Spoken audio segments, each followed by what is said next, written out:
This is MRCC Mogadishu. Do you read me over? Risk Coordination Center. I'm Kirillal. Go ahead. Okay. Well done. halkan waa dekedda Muqdisho. Ciidamada badda Soomaaliya ayaa markii ugu horeysay awood u yeeshay inay la wareegaan ammaanka iyo nabadgelyada badda Soomaaliya iyagoo ka hortagaya kooxaha xagjiriinta ah ee ammaanka lidiga ku ah burcadbadeedda iyo kooxaha jiriifka ee badda Soomaaliya kheyraadkeeda inay qaateen u soo shaqo tagay.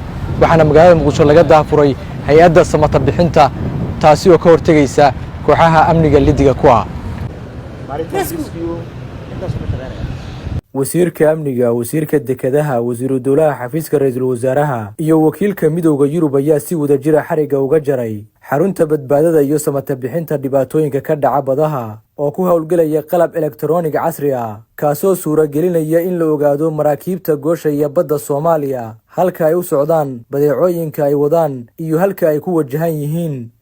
xarunta badbaadada oo gacan ka helaysa midowga Yurub waxay ogaan kartaa khataraha burcadbadeedda, dhaqdhaqaaqa argagixisada iyo maraakiibta jiriifka ee hawlgallada sharci darrada ka wada badda Soomaaliya. waxaana xaruntan saldhigeedu yahay dekedda Muqdisho iyadoo xiriir la leh dekedaha dalka sida dekedda Kismaayo, Tanberbera, Boosaaso iyo Garacad.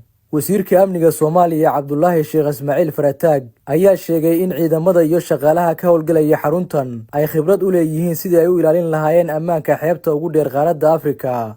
maanta waa maalin aad iyo aad u weyn oo sharaf leh maxaa yeelay waa maalintii la furahayay ciidanka badda Soomaaliyeed oo loo furahayay in ay maxaa la yiraahdaa ilaashadaan baddooda dheer ee gaaraysa 3,300 inta ka badan oo kiiloomitir.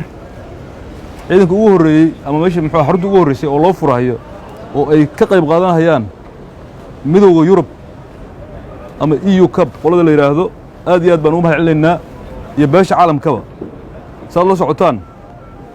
wasiirka dekedaha iyo gaadiidka badda Maxamuud Aadan Geesood waxa uu tilmaamay in dawladda Soomaaliya ay suxulduub ugu jirto sidii ay u difaaci lahayd amniga badda dawladaha ka garab siiyana ay abaal weyn uga hayn doonto.